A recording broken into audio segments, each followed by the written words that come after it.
నమస్తే. ఇన్నాళ్ళు నన్ను సపోర్ట్ చేస్తూ, ఎంకరేజ్ చేస్తూ మీ ప్రేమని నాకు అందిస్తున్న ప్రతి ఒక్కరికి కృతజ్ఞతలు. అలాగే ఈ వీడియో కూడా ఖచ్చితంగా మీకు ఉపయోగపడుతుంది. లైక్, షేర్ అండ్ సబ్స్క్రైబ్ చేసి మీ సపోర్ట్‌ని నాకు అందించండి. అలాగే ఈ వీడియో పట్ల మీకున్న అభిప్రాయాన్ని కామెంట్ సెక్షన్‌లో కామెంట్ చేసి తెలియజేయండి. ఇప్పుడు వీడియోని చూద్దాం. నమస్తే. Welcome to our channel. నేను పద్మిని. ప్రస్తుతం మనతో పాటు ప్రముఖ ఆధ్యాత్మికవేత్త, వాస్తు జ్యోతిష పండితులు వైబీఎస్ఎస్ గిరిరావు గారు మనతో పాటు ఉన్నారు. మాట్లాడదాం. నమస్కారం అండి. నమస్తే అమ్మా. హస్త సాముద్రికం బోర్డు అయితే పెట్టారు.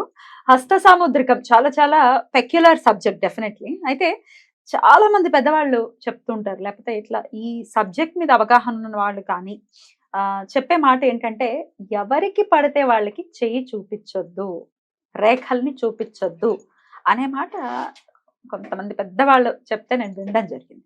ఆశ్చర్యం అనిపిస్తుంది. అంటే అలా చూపించొద్దు అన్నారంటే నిజంగా నిష్ణాతులైతే డెఫినెట్ గా రేఖల్ని బట్టి ఏమి జరిగి ఉండాలి, ఏమి జరుగుతుంది అనేది ఖచ్చితంగా తెలుస్తాయి అనేది కూడా నేను వినడం జరిగింది. వాట్ ఈస్ యువర్ ఒపీనియన్ అండి? మీరేమంటారు? హస్తం చూపించచ్చా?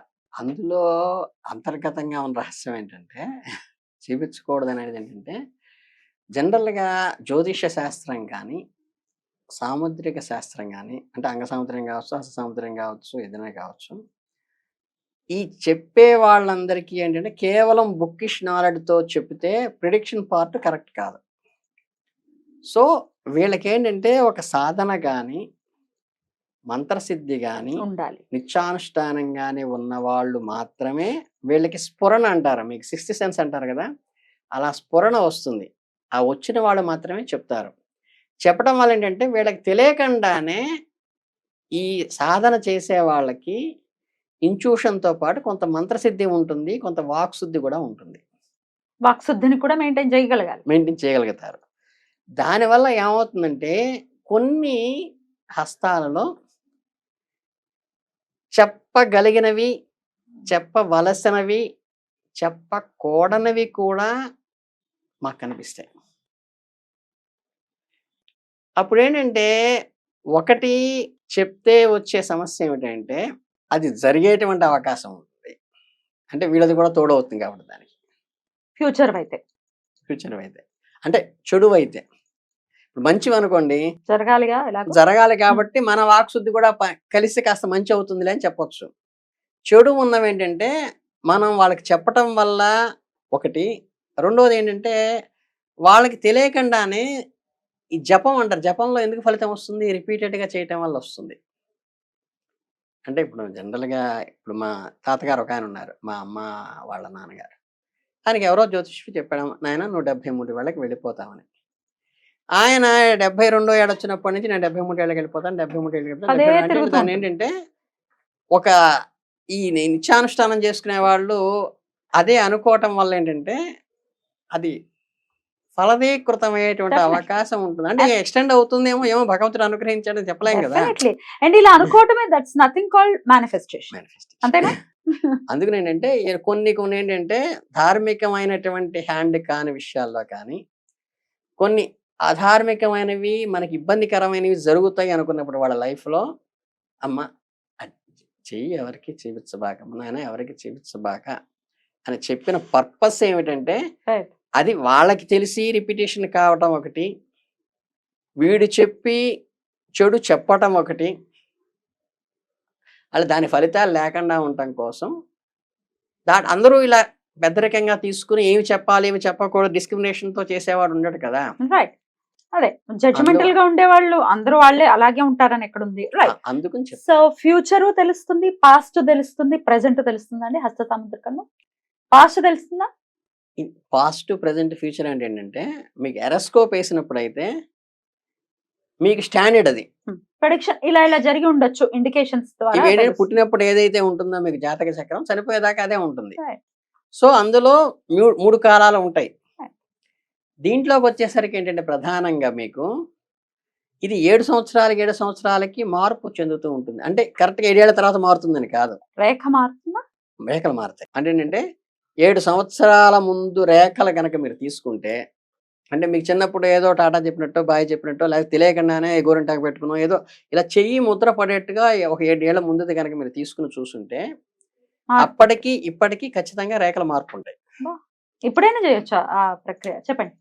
అందుకని ఇప్పుడు ఈ రేఖ ఇక్కడ ఉందనుకోండి, అంతకుముందు ఇక్కడ దాకా ఉండొచ్చు గురుస్థానం దాకా, ఉమ్, ఇక్కడికి వచ్చి శనిస్థానం దాకా అయిపోవచ్చు ఇప్పుడు. అంతకుముందు ఈ రేఖ ఈ వేలు మధ్యలోంచి వెళ్ళొచ్చు, ఇప్పుడు వేలు మీదకి రావచ్చు, ఒకసారి కొంతమంది ఇటు రావచ్చు. ఈ డిఫరెన్స్ అనేది మీకు చేంజ్ అవుతుంది లైఫ్లో. అంటే వీళ్ళు చేసుకునేటువంటి జపధ్యానాలను బట్టి కానీ, ఉమ్, వీళ్ళు చేసుకుని అప్పుడున్న ప్రెసెంట్ లైఫ్ని బట్టి కనుక జరుగుతుంది. కానీ ఇందులో ఫ్యూచరు పాస్ట్ అనే దానికంటే కూడా అప్పుడున్న స్థితి, అంటే మెడికల్ రిపోర్ట్ ఉందనుకోండి, మెడికల్ రిపోర్ట్ అనేది మీకు పాస్ట్ చెప్తుందా, ఫ్యూచర్ చెప్తుందా, ప్రజెంట్ చెప్తుందా? ప్రజెంట్ చెప్తుంది. ప్రజెంట్ చెప్తుంది. అలా మెడికల్ రిపోర్ట్ ఇది. ఉమ్, ఇందులో ప్రధానంగా చాలా మందికి తెలియని విషయం కూడా ఏంటంటే, ఇది మెడికల్ రిపోర్ట్ లాంటిది. రైట్. అంతే తప్పితే ఇది వాడి డిసీజ్ని క్రియేట్ చేయటం లేదు, క్లోజ్ చేయటం లేదు, మెడికల్ రిపోర్ట్ అదే ఇందులో ఏముందో అదే చెప్తారు ఎండ్ ఆఫ్ ది డే. చెప్తోంది. సో పాస్ట్ చెప్తున్నా నేను, నా క్వశ్చన్ ఏంటంటే పాస్ట్ తెలుస్తుందా దీనివల్ల? పాస్ట్ ఏంటంటే ఈ జరిగిన జీవితం ఇప్పుడున్న రేఖలను బట్టి తెలుస్తుంది.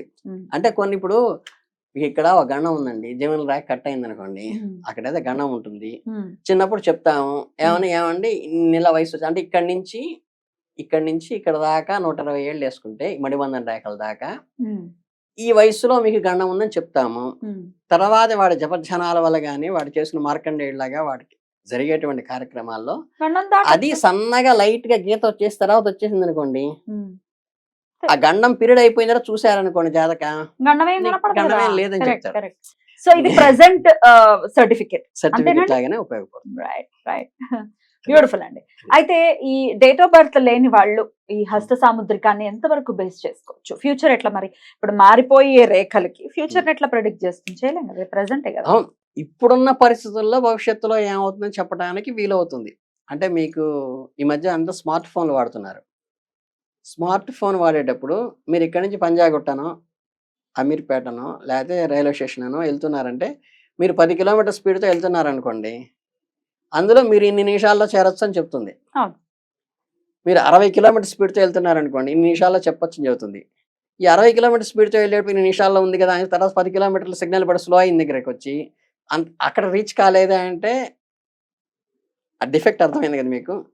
జాతకానికి హస్తసాముద్రికానికి డిఫెక్ట్ ఏంటంటే, అప్పుడున్న స్పీడ్ని బట్టి, నువ్వు అప్పుడు వెళ్తున్న స్పీడ్ని బట్టి ఇన్ని నిమిషాలకి ఇది రీచ్ అవుతామని చెప్తుంది, అనేది ప్రెడిక్షన్ ఉంటుంది. అందుకని ఏంటంటే కేవలంగా హస్త సాముద్రికం మీదనే మాత్రమే బేస్ అయి ఉండదు. పాస్ట్ ఫ్యూచరు కన్ఫర్మ్ గా చెప్పడానికి ఏంటంటే, దీంట్లో ఉన్నది ఏంటంటే ఇవి మారుతూ ఉండటం వల్ల ఏంటంటే కొంత తెలుస్తుంది.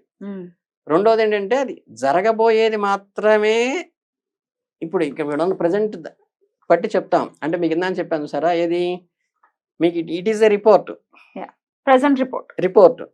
ఈ రిపోర్ట్ను బట్టి మనం ఏం తెలుసుకోవచ్చు, వీడికి షుగర్ పెరిగిందా లేదా, బీపీ పెరిగిందా లేదా మాత్రమే తెలుసుకోవచ్చు. రిపోర్ట్ చించేశారనుకోండి, వీడికి షుగర్ బీపీ మారుతుందా? అంటే మినిమం క్వశ్చన్ ఏంటంటే, చెయ్యి విరిగిపోయింది యాక్సిడెంట్లో అనే క్వశ్చన్ కూడా వస్తుంటాయి. అయితే పోదు కదా. ఉపయోగపడతాయి అంటే ప్రశ్నార్థకమే. ఎనీవేస్ చక్కటి విషయాన్ని తెలియజేశారండి. Thank you so very much. నమస్తే.